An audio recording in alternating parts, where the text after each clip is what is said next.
This conference will now be recorded. हाँ जी, question number 3 में अगर आप रिक्वायरमेंट देखें, prepare journal entries for the year ended 31st December 2021. Show all necessary workings narration are not required. Okay इसके अंदर जो information अगर आपने ये क्वेश्चन करने की कोशिश की हो, मेन इसके अंदर जो इंफॉर्मेशन है वो है refund of government grant, refund of government grant. पहले मैं आपको थोड़ा सा इसके बारे में बता देता हूँ। आपको पता है गवर्नमेंट ग्रांट में दो ऑप्शन होती है। ऑप्शन 1 है कि आप कैरिंग अमाउंट से या एसेट की वैल्यू में से डायरेक्टली डिडक्ट कर देते हो गवर्नमेंट ग्रांट, और एक ऑप्शन होती है कि सेपरेट रिकॉग्नाइज कर देते हो।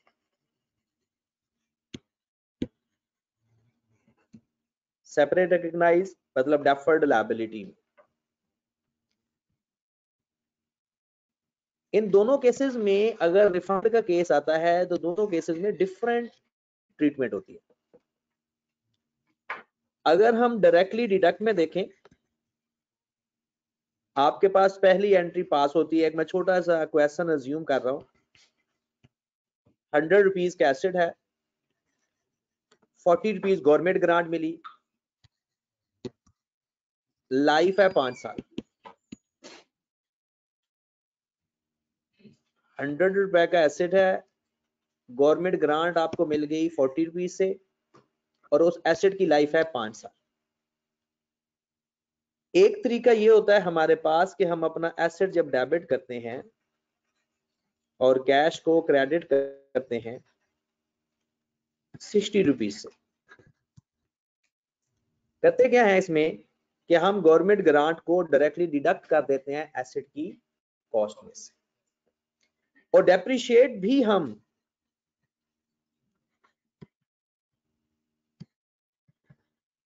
या एसेट को क्रेडिट करते हैं, 60 को 5 पे डिवाइड करते हैं तो 12 हमारी डेप्रिसिएशन आ जाती है।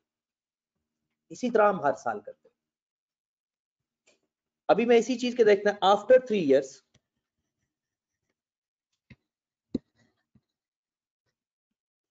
Government grant refund in full. मैं अभी जो एग्जांपल आपको दे रहा हूं वो जो रिलेटेड क्वेश्चन है उससे ही रिलेटेड है कि इसमें भी फुली गवर्नमेंट ग्रांट रिफंड हो रही है कि अगर कोई कंडीशन फुलफिल ना करें तो जितनी गवर्नमेंट ग्रांट आपने ली है उसमें कुछ हिस्सा या सारी की सारी गवर्नमेंट ग्रांट वापस दी जाती है। इसका तरीकाकार क्या होता है जनाब? सबसे पहली entry at the date of refund, आपने जितने पैसे वापस किए उतने पैसों से एसेट को डेबिट कर देना। ऑप्शन 1 के अंदर जितने पैसे आपने वापस किए उससे अपना एसेट डेबिट कर देना है, और उसी अमाउंट के ऊपर आपने जितने साल गुजर चुके हैं उतने सालों की डेप्रिसिएशन भी ले लेनी, क्योंकि आपने एसेट को डेबिट किया और उतने सालों की क्या करना है आपने डेप्रिसिएशन भी लेकर उसी वक्त एक एंट्री पास कर देनी। तो इसमें अगर हम देखें कि 3 साल गुजरे हैं, 1 साल यहां पे गुजर गया, अगर हम डेप्रिसिएशन टू अक्यूमुलेटेड डेप्रिसिएशन की एंट्री पास करें, दूसरा साल यहां पर गुजर जाएगा, फिर तीसरे साल की भी एंट्री पास कर लेते हैं। ये यहां तक 3 साल गुजर चुके हैं। चौथे साल के शुरू में या तीसरे साल के एंड पे वो कंडीशन फुलफिल नहीं हुई, आपने सारे पैसे जो 40 रुपीज से गवर्नमेंट ग्रांट मिली है सारे के सारे वापस करने। ये कंपलसरी नहीं है कि आप लोग सारे पैसे वापस करो। सवाल के अंदर जितने पैसे बताए जाएंगे वो कहेगा 40% वापस करने हैं, वो कहेगा 60% वापस करने, जितने पैसे बताए जाएंगे। जितने पैसे वापस करेंगे उतने पैसों से एसेट डेबिट। ऐसे समझेंगे जैसे आपने एसेट दोबारा खरीद लिया उतनी अमाउंट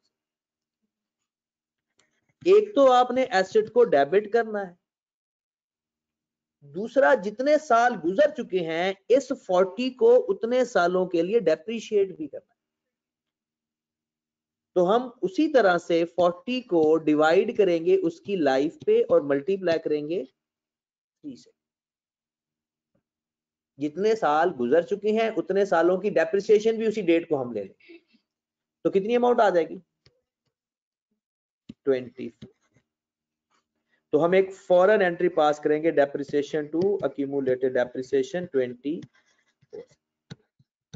ये दो एंट्रीज होती हैं मेरे भाई रिफंड के केस में, और ऑप्शन 1 हो तो। ऑप्शन 2 में ये नहीं है, ऑप्शन 1 में क्या काम करना है। पहला काम, हमने जितने पैसे आपने वापस करने हैं उतनी अमाउंट से एसेट को डेबिट और कैश क्रेडिट, फिर उतनी जितने साल गुजर चुके हैं उतने टाइम की डेप्रिसिएशन भी लेनी है और एंट्री पास करनी। उसके बाद नेक्स्ट ईयर से, अब आप अगर गौर फरमाएं, पहले जब आपने एसेट को डेबिट किया था कितनी अमाउंट से किया हुआ था 60 से, और उससे पहले डेप्रिसिएशन कितनी आ चुकी थी। अब जब के आपने पैसे वापस किए तो एसेट में मजीद आपने कितने पैसे ऐड कर दिए और डेप्रिसिएशन मजीद कितनी ले ली 12 नहीं है, पिछले 3 सालों की डेप्रिसिएशन बतानी 36 अक्यूमुलेटेड करके बतानी। तो ये कितना आ गया 24। अब आपका जो नया एसेट है वो कितने का हो गया 100 का, और उस पे डेप्रिसिएशन कितने की आ चुकी है 60। अब यहां से आगे आपने देखना है कि अगर आपका मेथड WDV है तो इनको माइनस करके डेप्रिशिएट करना, या बुक वैल्यू आप फाइंड करोगे, बुक वैल्यू के बाद अगर उसने लाइफ चेंज कर दी है तो नई लाइफ चेंज नहीं की तो रिमेनिंग लाइफ। वही चेंज इन एस्टिमेशन में जैसे करते हैं कि आपने जिस दिन आपने गवर्नमेंट ग्रांट वापस करनी है उस दिन आपने एक एंट्री पास करनी है, एसेट को डेबिट करना है जितने पैसे वापस करोगे और उसकी डेप्रिसिएशन को भी डेबिट करना। उसके बाद एसेट की वैल्यू में एसेट ऐड कर देंगे, डेप्रिसिएशन में डेप्रिसिएशन ऐड कर दें। दूसरे लफ्जों में हमने बुक वैल्यू फाइंड करनी। नोट्स जो आई इसके अपने गवर्नमेंट ग्रांट के अपने नोट्स मिक्स करके आएगा तो हमने सिर्फ प्रॉपर्टी प्लांट एंड इक्विपमेंट के नोट्स लिखने होते हैं। इसमें हमने सिंपल क्या करेंगे, साल के एंड में अपन जो नई बुक वैल्यू होगी वो हम अपने एसेट्स में लिखेंगे। ये ऑप्शन 1 है, 2 ऑप्शंस होते हैं। हाँ जी, नेट करके लिखोगे तो ये एक ट्रीटमेंट है। अब आपने फर्दर इसको डेप्रिशिएट करना है, इस 40 को डेप्रिशिएट करना चाहे 40 को कर लें, 100 को करेंगे तो टोटल लाइफ पे करेंगे, और अगर 40 को करेंगे तो रिमेनिंग लाइफ। बट अगर लाइफ चेंज हो जाए फिर तो वही पहला स्टेप बुक वैल्यू फाइंड करनी है, बुक वैल्यू फाइंड करने के बाद न्यू लाइफ पे ट्रीट करना। अब कितने साल गुजर चुके हैं 3 साल। अब बाकी अब 40 को कितने पे डिवाइड करेंगे तो हमारे आगे हर साल की डेप्रिसिएशन कितनी आएगी 20, और 100 को आप 5 पे डिवाइड करके देख लेते हैं फिर भी 20, क्योंकि जब लाइफ चेंज ना हो ना तो बुक वैल्यू को रिमेनिंग लाइफ पे डिवाइड करो या टोटल कॉस्ट को टोटल लाइफ पे डिवाइड करो, आंसर सेम आता है। तो अगले 2 सालों में अगर आपने एंट्री पास करनी है तो वो हर साल कितनी एंट्री पास होगी अब depreciation to accumulated depreciation 20। Case 1 है। बात क्लियर होगी। करना क्या है, at the date of refund जितने पैसे वापस किए उतने पैसों से ऐसे डेबिट, उन्हीं पैसों के ऊपर जितने साल गुजर चुके हैं उनकी डेप्रिसिएशन लेनी है। फिर उसके बाद नया फर्दर ये वर्किंग है आपकी, या तो आप बुक वैल्यू फाइंड करके उसमें जितने पैसे वापस नेट बनते हैं वो ऐड कर दें। बेहतर तरीका यही है कि कॉस्ट में कॉस्ट ऐड कर ले, अक्यूमुलेटेड डेप्रिसिएशन में अक्यूमुलेटेड डेप्रिसिएशन ऐड कर दें। फिर उसके बाद दूसरा तरीका ये भी था कि आप पहले उसकी बुक वैल्यू फाइंड कर लें। बुक वैल्यू क्या थी कि पहले 60 से आपने एसेट को रिकॉग्नाइज किया था, 36 उसकी डेप्रिसिएशन आ चुकी थी, तो उसकी बुक वैल्यू कितनी रह गई थी 60 माइनस 36 24, और जो आपने एसेट फिर से डेबिट किया और आपने भी तो उसकी डेप्रिसिएशन ली, इसको नेट कर लें, इसको फर्दर रिमेनिंग लाइफ या न्यू लाइफ के साथ लेकर चलें। लेकिन वही चीज तरीकाकार वही होगा, बुक वैल्यू है तो बुक वैल्यू में ऐड करेंगे, कॉस्ट है तो कॉस्ट में ऐड करते हैं। अगर ऑप्शन दूसरी होती सेकंड ऑप्शन, सवाल यही है, कॉस्ट है जनाब 100, उसकी गवर्नमेंट ग्रांट है 40, लाइफ है 5 साल। अब ऑप्शन 2 क्या थी कि आपने एसेट को सेपरेट रखना है और गवर्नमेंट ग्रांट को सेपरेट रखना है। मैं वैसे यहाँ पर 2 कॉलम में एंट्री पास कर रहा हूँ, पेपर में तो एक ही कॉलम होता है। आपने पहले साल एंट्री पास करनी है, एसेट को डेबिट करोगे, कैश को क्रेडिट करोगे 100 से, और यहां पर एक एंट्री पास होनी है कैश डेबिट 40 से, गवर्नमेंट ग्रांट डेफर्ड इनकम 40 से। जो काम हम कैश के साथ करेंगे वही काम हम गवर्नमेंट ग्रांट के साथ करेंगे। बस एक बात का ख्याल रखना है, गवर्नमेंट ग्रांट से रेजिडुअल वैल्यू माइनस नहीं होती, रेजिडुअल वैल्यू सिर्फ अपने एसेट की कॉस्ट में से माइनस होती है। पहले साल क्या एंट्री पास करेंगे, डेप्रिसिएशन टू अक्यूमुलेटेड डेप्रिसिएशन 20 से, और साथ गवर्नमेंट ग्रांट को अमोर्टाइज भी करोगे, उसको भी 5 पे ही डिवाइड।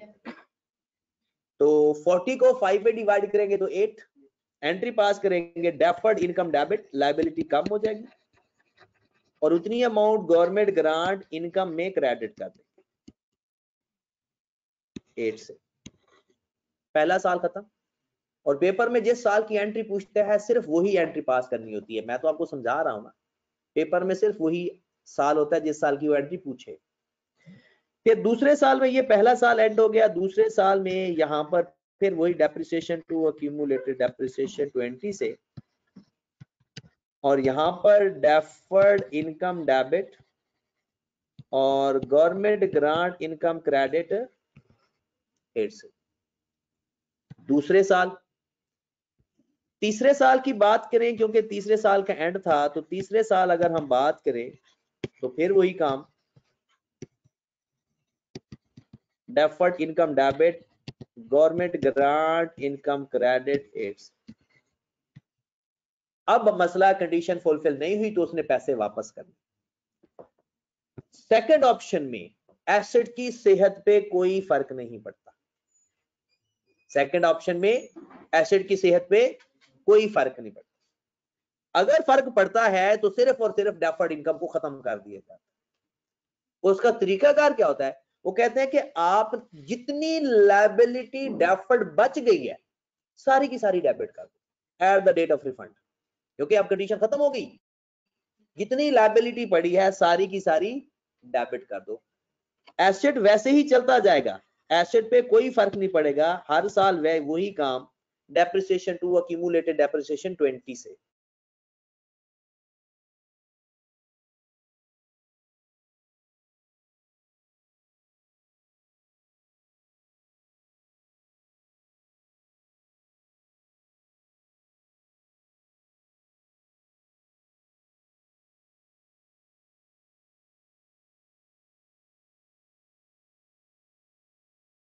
हाँ जी जनाब,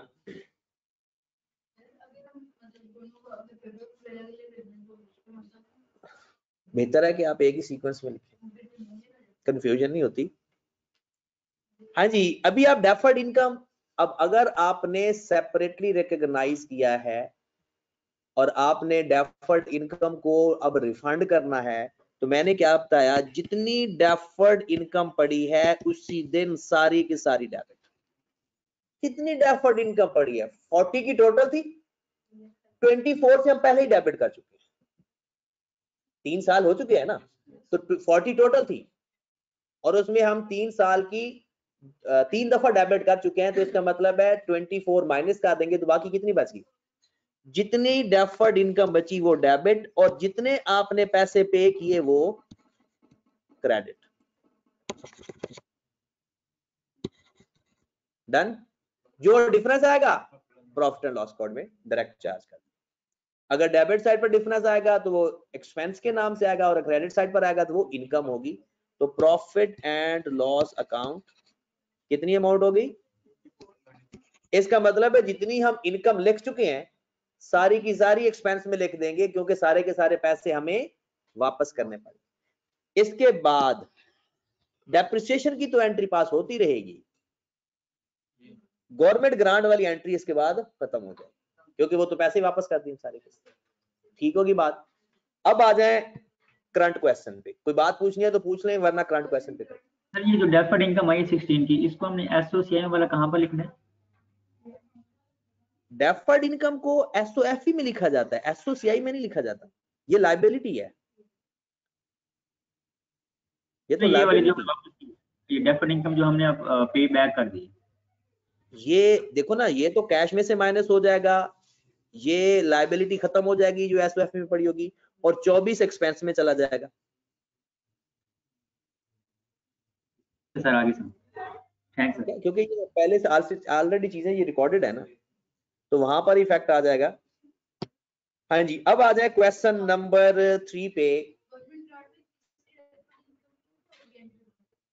तीसरी की तो है, ये की ना तीसरे साल।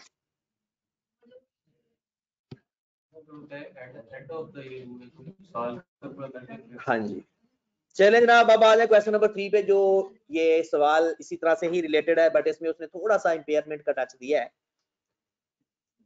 क्वेश्चन अब अपने सामने रखें, लिखा हुआ है 1 जुलाई 2014 Indus pharma limited received a government grant 240 million. किस डेट को पैसे मिल रहे हैं? 1 जुलाई को, और मिल कितने रहे हैं? 280 million. A set up plant in an underdeveloped rural area, the grant is repayable in full if the condition attached to the grant are not met for the period of 5 years. कहते हैं कि 5 साल तक condition fulfil करना जरूरी है। For the date of the commencement of the production, at the inception it was highly probable that IPL would comply with the condition for the required period. कहता है जब स्टार्ट किया ना तो हमने फुल डिटरमिन थे कि कंडीशन पूरी करनी है। IPL इनका total cost 630 million on the plant and it started production on January 1, 2015. इसका मतलब है 1 जनवरी के बाद उसकी लाइफ काउंट होना वो शुरू कर रहा है, और यूजफुल लाइफ कितनी बता रहा है? 7 साल। ओके होगी बात हो रही है ये 2014 और फिर 2015 में उसने काम शुरू कर दिया। IPL deduct government grant in arriving the carrying amount of the asset. कौन सी ऑप्शन है, डायरेक्टली डिडक्शन वाली है या सेपरेट रिकॉग्नाइज वाली है? क्लियर दिखा हुआ है कि उसने डायरेक्टली डिडक्ट कर दिया कैरिंग अमाउंट से। इन 2019, ये 2015 की बात है जब गवर्नमेंट ग्रांट मिली, अब 2019 की बात होने जा रही है। IPL showed its inability to comply with the condition attached to the grant and regulatory authority issued a notice to IPL for repayment of the grant in full. According to the grant was repaid by IPL. Accordingly, कहता है कि notice मिला कि government grant वापस करो, सारी की सारी जितने आपको पैसे मिले हैं तो उसने वापस भी कर दिए। In view of the repayment of grant, IPL carried out an impairment review of the plant on 31st December 2019. सवाल आपको मुश्किल कब तब लगता है जब आप दो स्टैंडर्ड सवाल के अंदर गिवन हो और आप दोनों को इकट्ठा सोचें, फिर मुश्किल लगेगा। अगर आप सवाल को सेपरेटली सोचेंगे सवाल आसानी से हो जाएगा। अब इसमें एक रीपेमेंट गवर्नमेंट ग्रांट की बात हो रही है और दूसरा इम्पेयरमेंट टेस्ट लगता है। पहले तो गवर्नमेंट ग्रांट को साइड पे करेंगे, उसकी एंट्रीज पास कर लेंगे, और जब वो कर लेंगे तो उसके बाद IAS 36 को अडॉप्ट कर लेंगे। तो इनको सेपरेटली सोचेंगे तो फिर सवाल गलत होने के चांसेस कम है। हाँ जी जनाब, उसने क्या कहा है कि net cash inflow for the remaining life of the plant estimated 90 million and 80 million for 2020 and 21 respectively.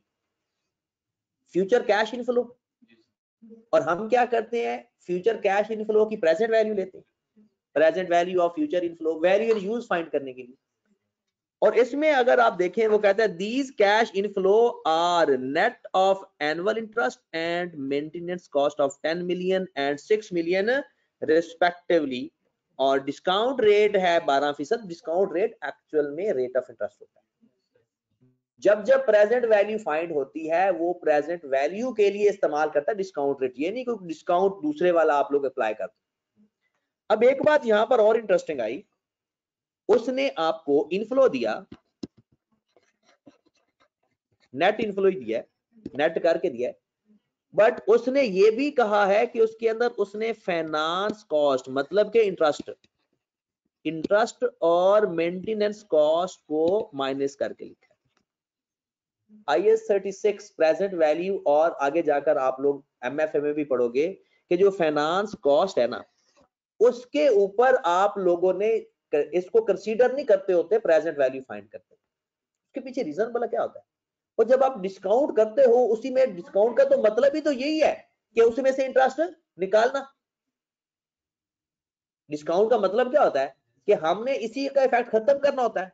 और वो कहते हैं कि जब जब आप लोग, अगर आपके पास प्रॉफिट गिवन है 50 रुपए और उसमें से माइनस किया हुआ है 10 रुपए इंटरेस्ट, आप इसको वापस ऐड बैक करें। अगर उसने इनफ्लो दिया है ना 40 और ये 40 दिया है कि इसमें से इंटरेस्ट माइनस किया हुआ है, हमने IAS 36 में पढ़ा हुआ है कि फाइनेंस कॉस्ट का इफेक्ट प्रेजेंट वैल्यू लेते वक्त नहीं लेना। तो हम क्या करेंगे, इस 40 के अंदर जितना इंटरेस्ट है वापस, तो ये हो जाएगा हमारा विदाउट इंटरेस्ट अमाउंट। हमने इंटरेस्ट को कंसीडर, अगर उसने माइनस किया हुआ हो तो हम वापस ऐड बैक कर देते। तो इस सवाल के अंदर भी कुछ इस तरह से है कि उसने आपको 2020 का इनफ्लो दिया हुआ है 90 और 2021 का इनफ्लो दिया हुआ है 80। उसने कहा एनुअल इंटरेस्ट और मेंटेनेंस कॉस्ट, इंटरेस्ट हम ऐड बैक कर देंगे, बट मेंटेनेंस वो हमारा आउटफ्लो है, उसको माइनस होना ही चाहिए, क्योंकि मेंटेनेंस हमारा एक्चुअल में आउटफ्लो है। हमने कौन सी चीज कंसीडर नहीं करनी होती, नॉन कैश आइटम और फाइनेंस कॉस्ट। और आप लोगों ने कैश फ्लो स्टेटमेंट भी पढ़ी हुई है, उसमें भी अगर आप गौर फरमाओ तो जब आप कैश फ्लो बनाते हो ना, तो interest for the year add back करते हो। उसके बाद नीचे उसने बता दिया कि on the date of impairment review market value है जनाब 160 मिलियन और उस पर सेलिंग कॉस्ट कितनी है 5 मिलियन। इसको हम बाद में देखते हैं। सबसे पहले हम आते हैं सिर्फ IAS 20 को देखते हैं। और अक्सर स्टूडेंट जिस तरह से मैं समझा रहा होता हूं ना, पेपर में वैसे करके आ जाते। अब उसने जुलाई 2014 से काम शुरू किया और 2019 में जाकर मसला खराब हुआ। और रिक्वायरमेंट में देखे वो कहता है prepare journal entry for the year ended 31 दिसंबर 2019। इसका मतलब है पिछली कोई एंट्री नहीं पास करी, सिर्फ 1 साल। और किस डेट को रिफंड कर रहे हैं, किस डेट को रिफंड कर रहे हैं, 1 जनवरी। तो सबसे पहली एंट्री जिस डेट को हम रिफंड करते हैं, मैंने कहा कि एक एंट्री आपने पास करनी है 1/1/19। पहली एंट्री क्या पास होगी, एसेट डेबिट, एसेट का नाम क्या लिखा हुआ, प्लांट है या कोई चीज, प्लांट है, प्लांट डेबिट, कैश क्रेडिट, जितने पैसे वापस दे रहे हैं। और उसने कहा है कि जितनी गवर्नमेंट ग्रांट ली है ना, सारे के सारे पैसे वापस कर। ये डायरेक्टली डिडक्शन वाली ऑप्शन है ना। साथ एक और एंट्री पास करते हैं, जितने साल गुजर गए हैं उतने सालों की depreciation, depreciation to accumulated depreciation. तो आप मुझे ये बताएं 280 मिलियन वापस किया, कितने साल गुजर गए हैं, 2015, 2016, 2017, 2018, 4 साल गुजर चुके हैं। तो हमने 4 साल गुजरने वाली 280 डिवाइडेड बाय यूजफुल लाइफ उसने 7 बताई हुई है, मल्टीप्लाइड बाय 160। इंटरेस्टिंग बात, गवर्नमेंट ग्रांट के रिफंड की एंट्री खत्म हो गई। कितने पैसे वापस किए, एसेट डेबिट कैश क्रेडिट, और उतने टाइम की डेप्रिसिएशन। फिर उसके बाद हमने अपने एसेट्स को रूटीन में लाना है, 31 जनवरी में हमने अपनी एंट्री पास करनी, डेप्रिसिएशन लेनी है। तो जब एसेट की डेप्रिसिएशन फर्दर नए एसेट पे लेनी है, मैंने आपको क्या बताया था, पहले आप देखें कि आपने पहले एसेट की कॉस्ट कितनी लिखी थी, टोटल था 630 का, टोटल कितना है, उसमें से 280 माइनस किया होगा, तो 630 में से 280 माइनस कर दें, कितना, और उसकी डेप्रिसिएशन पिछले 4 सालों की कितनी आ चुकी थी, 350 डिवाइडेड बाय 7 मल्टीप्लाइड बाय 4, 200। ये जो मैंने आपको तरीकाकार बताया। अब हमने गवर्नमेंट ग्रांट कितनी वापस की, 280। इसकी डेप्रिसिएशन कितनी आ चुकी है? 160। 350 में से 280 ऐड कर दो तो ये पूरा कितना हो जाएगा? 630। और 200 में 160 ऐड करेंगे। अब इस टाइम जनवरी के अंदर आपका एसेट अगर उसकी बुक वैल्यू माइनस फाइंड करना चाहते हो तो 630 माइनस 360। और अगर क्योंकि लाइफ चेंज नहीं हुई तो बुक वैल्यू फाइंड करने की जरूरत है नहीं। अगर बुक वैल्यू फाइंड करना चाहते हो तो इसकी बुक वैल्यू फाइंड कर लो, कितनी आ जाती है? 2। इसको डिवाइड करेंगे तो रिमेनिंग लाइफ पे 4 साल गुजर चुके हैं, अब कितने साल रह गए? 3। तो इसको मैं 3 पे डिवाइड करूंगा, मेरी डेप्रिसिएशन कितनी आ जाएगी फॉर द ईयर? 9। लो जनाब 31 दिसंबर 19 को मैंने एक एंट्री पास करूंगा, डेप्रिसिएशन टू अक्यूमुलेटेड डेप्रिसिएशन कितनी अमाउंट से? गवर्नमेंट ग्रांट वाला प्रोसेस खत्म, अब चलते हैं इंपेयरमेंट के ऊपर।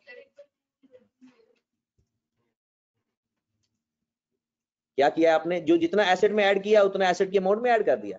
जितना अक्यूमुलेटेड डेप्रिसिएशन ज्यादा ली वो कट करने के बाद आप इसको डिवाइड करोगे 630 को तो 7 पे डिवाइड करोगे, और अगर बुक वैल्यू को डिवाइड करो तो रिमेनिंग लाइफ पे डिवाइड करोगे, आंसर सेम है। हाँ जी,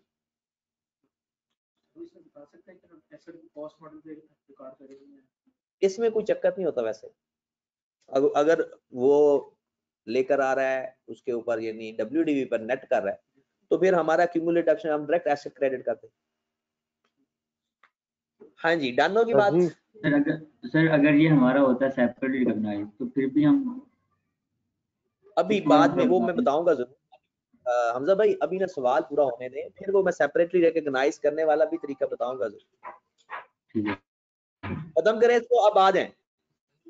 सर ये 200 कौन सी? ये वाली वर्किंग। ये देखे ना 350, आपने 630 का एसेट था आपके पास, आपने 280 आपको मिली थी तब गवर्नमेंट ग्रांट, आपने अपना एसेट को कब कितने से डेबिट किया था? तब 350 से तब डेबिट किया था, और पिछले 4 सालों की डेप्रिसिएशन आई थी 200। 350 डिवाइड बाय 7 मल्टीप्लाई बाय 4। फिर उसके बाद आपने गवर्नमेंट ग्रांट वापस की 280, और जितने पैसे वापस करते हैं एसेट की कॉस्ट में ऐड कर देते हैं, मतलब उसकी बुक वैल्यू में दूसरे लफ्ज़ों। और जितनी उसकी डेप्रिसिएशन 4 सालों में आनी चाहिए थी वो भी हमने लिख दी। डन। एसेट की कॉस्ट को भी ऐड कर दिया, उसकी एक्यूमुलेटेड डेप्रिसिएशन को भी ऐड कर दिया। ऐड करने के बाद उसकी बुक वैल्यू आई, और आपको पता है बुक वैल्यू को हमेशा रिमेनिंग लाइफ या न्यू लाइफ पे डिवाइड। अब आ जाओ अगले कॉन्सेप्ट पे, इंपेयरमेंट लॉस। उसने इंपेयरमेंट टेस्ट लगाया है ना, किस डेट को लगाया? 31 दिसंबर। इंपेयरमेंट लॉस का टेस्ट जिस डेट को लगाया जाता है, हम दो चीजों को कंपेयर करते हैं, एक कैरिंग अमाउंट और दूसरा रिकवरेबल। अगर मैं यहां पर वर्किंग करना शुरू कर दूं, यहां पर ही कर लेते हैं। जब भी इंपेयरमेंट टेस्ट लगाओ,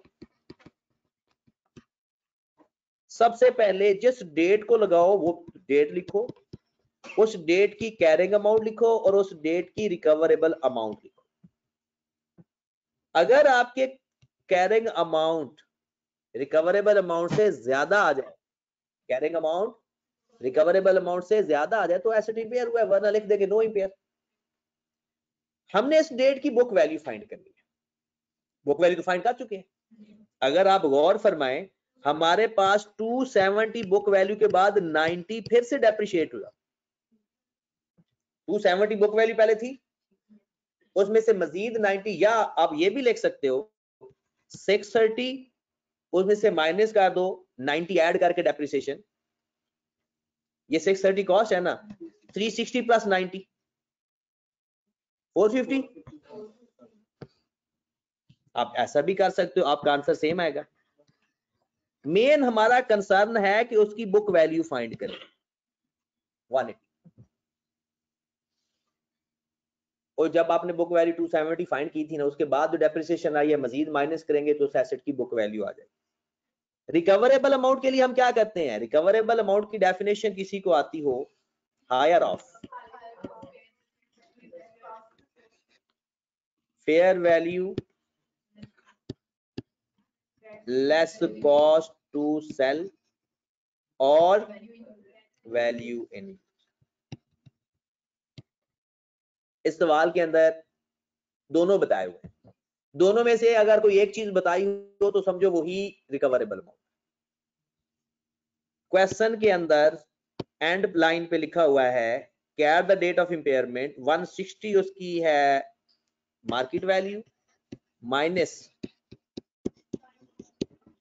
that is fair value less cost. Value in use होती है present value of net inflow. दो तो साल रह गए, उसके बाद रिमेनिंग लाइफ कितने साल रह गई है? 2 साल। और दो ही उसने इनफ्लो बता दिए हैं। एक इनफ्लो बता दिया उसने 90, उसमें 10 ऐड कर देंगे एनुअल इंटरेस्ट, और दूसरा उसने बताया 80, उसके अंदर भी इंटरेस्ट एनुअल इंटरेस्ट 10 मिलियन जा रहा है। और हम इंपेयरमेंट की मैंने उस दिन जिस दिन बता रहे थे ना कि प्री टैक्स लेना है या पोस्ट टैक्स लेना है, उसमें मैंने बताया था थ्योरी के अंदर ये लिखा हुआ है कि कौन सी चीज करनी है और कौन सी चीज आपने एक्सक्लूड करनी है। 80 में 6 मतलब नहीं, वो तो मेंटेनेंस कॉस्ट है ना, वो तो ऊपर वाली जो अमाउंट है ना वो नेट होके आई हुई है। नेट किस में से हुई है? 10 मिलियन इंटरेस्ट माइनस हुआ है, 6 मिलियन मेंटेनेंस कॉस्ट हुई है। मेंटेनेंस कॉस्ट तो एक्चुअल कैश फ्लो है, हमने वो तो माइनस होना चाहिए था, लेकिन इंटरेस्ट का इफेक्ट हम वैल्यू एंड यूज लेते वक्त नहीं लेते, तो उसने माइनस किया हुआ है, तो ऐड बैक कर देंगे। चले जनाब आ जाओ फिर वापस। कितनी अमाउंट है? 100 ओवर 1 रेट कितना है? 10%। 1.12 की पावर 1 प्लस 90, 80 प्लस 10 ओवर 1.12 की पावर 2 और 1 प्लस आई। अब आप इसको कैलकुलेटर में पुट करोगे, आपके पास वैल्यू इन यूज आ जाएगा। और हम कौन सा लेते हैं? Higher of. तो रिकवरेबल अमाउंट हमारी क्या आ गई इसमें से? 161। हाँ जी, क्या हमारा एसेट इंपेयर हुआ है या नहीं? 180 से हमारी जो बुक वैल्यू है, कैरिंग अमाउंट है, वो इंक्रीज कर गई। कितनी अमाउंट से?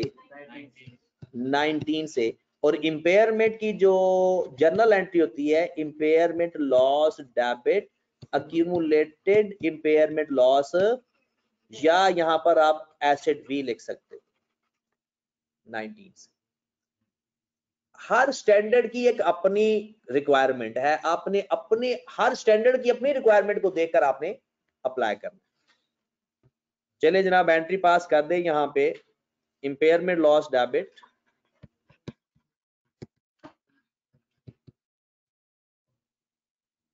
अक्यूमुलेटेड इंपेयरमेंट लॉस क्रेडिट, या प्लांट को भी क्रेडिट कर सकते हो 19 से। ये उसने हमसे इस सवाल की रिक्वायरमेंट थी कि उसने कहा था जर्नल एंट्रीज पास करो 2019। क्लियर हो गया? इंपेयरमेंट लॉस में बस एक ही एंट्री होती है ना?